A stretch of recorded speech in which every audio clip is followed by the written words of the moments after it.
Hello' students, আহি গ'ল তোমালোকৰ এছ স্কুটিৰ মেৰিট লিষ্ট। আৰ্টছ, কমাৰ্চ আৰু ছায়েন্স এই তিনিওটা ষ্ট্ৰীমৰ মেৰিট লিষ্ট মোৰ তাত আছে। ভিডিঅ'টোৰ শেষত তোমালোকক জনাই দিম যে মেৰিট লিষ্ট কেইটা তোমালোকে কেনেকৈ পাবা আৰু নিজৰ নাম কেনেকৈ চেক কৰিবা। হয়তো কাৰোবাৰ নাম মেৰিট লিষ্টত নাহিবও পাৰে। যদি তোমালোকৰ কাৰোবাৰ নাম মেৰিট লিষ্টত নাহে তেন্তে তোমালোকে কি কৰিবা, সকলোখিনি কথা আজিৰ ভিডিঅ'টোৰ জৰিয়তে মই তোমালোকক জনাই দিম। গতিকে ভিডিঅ'টো স্কিপ নকৰাকৈ শেষলৈকে চোৱা আৰু যদি চেনেলটোত প্ৰথমবাৰ আহিছা তেন্তে চেনেলটো ছাবস্ক্ৰাইব কৰি দিয়া আৰু ভিডিঅ'টোত এটা লাইক কৰি দিয়া যাতে এনেকুৱা ধৰণৰ ইনফৰমেশ্যন ভিডিঅ'বিলাক আগতেই পাই থাকা। ছাত্ৰ ছাত্ৰীসকল, নিশ্চয় তোমালোকে গম পাইছা যে এইবাৰৰ পৰা স্কুটি ল'ৰা আৰু ছোৱালী উভয়কে 80%ত দিয়া হ'ব। আৰু যিসকল ছাত্ৰ ছাত্ৰীয়ে 80% পোৱা নাই, তোমালোকে এছ স্কুটিৰ কাৰণে প্ৰতিবাদ কৰি আছিলা, তো তোমালোকে প্ৰতিবাদ কৰা বাদ দিয়া, কিয়নো মেৰিট লিষ্ট আহি গ'ল। চৰকাৰে কিন্তু তোমালোকক ন্যায় দিয়া নাই। আগৰে পৰা যিহেতু 60 আৰু 75%ত স্কুটি দি আহিছে, এইবাৰ ফটককে 80% বনাই দিছে। যি কি নহওক, যিসকল ছাত্ৰ ছাত্ৰীয়ে ভাবি আছা যে 80% পাইছো স্কুটি পাই যাম, কথাটো তেনেকুৱা নহয়। 80% বা তাতকৈ বেছি নাম্বাৰ পায়ো কিন্তু স্কুটি নাপাবও পাৰা। স্কুটি পোৱাৰ কিছুমান টাৰ্মছ এণ্ড কণ্ডিশ্যন আছে। সেই টাৰ্মছ এণ্ড কণ্ডিশ্যন কেইটা কি তোমালোকক জনাই আছো। কিছুমান ছাত্ৰ ছাত্ৰীয়ে হয়তো তোমালোকে ভাবি আছা যে এইবাৰ 75%ত স্কুটি দিব।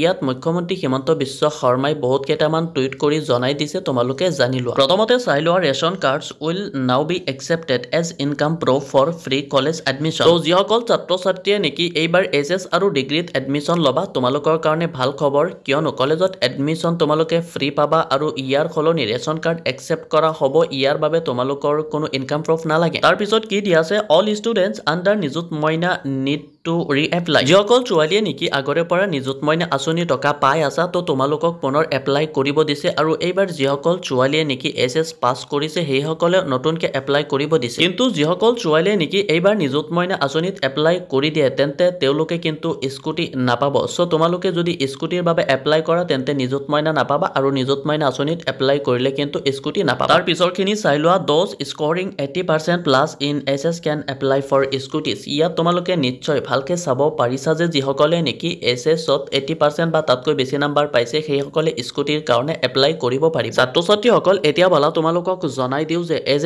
স্কুটিৰ টাৰ্মছ এণ্ড কণ্ডিশ্যন কেইটা কি। প্ৰথম কণ্ডিশ্যনটো হ'ল যে ছাত্ৰ বা ছাত্ৰীগৰাকী অসমৰ হ'ব লাগিব। তাৰ পিছত এছ পাছ কৰাৰ পিছত স্মাৰ্ট পৰ্টেলত আবেদন কৰিব লাগিব আৰু যিকোনো চৰকাৰী কলেজত এডমিশ্যন ল'ব লাগিব। যিসকল ছাত্ৰ ছাত্ৰীয়ে নেকি এছ পাছ কৰাৰ পিছত নিট বা JEEৰ কাৰণে কোচিঙত এডমিশ্যন লয়, চ' তেনেকুৱা ছাত্ৰ ছাত্ৰীয়ে কিন্তু স্কুটি নাপাব। 80% বা তাতকৈ বেছি নাম্বাৰ পালেও কিন্তু স্কুটি নাপাব। মুঠৰ ওপৰত স্কুটি পাবলৈ হ'লে চৰকাৰী কলেজত এডমিশ্যন ল'ব লাগিব, তাৰ লগতে স্মাৰ্ট পৰ্টেলত আবেদন হ'ব লাগিব। তাৰ পিছৰ কণ্ডিশ্যনটো ছোৱালীসকলৰ বাবে। নিশ্চয় তোমালোকে গম পাইছা এণ্ড জানা যে ছোৱালীসকলক নিযুত মইনা আঁচনি দিয়ে।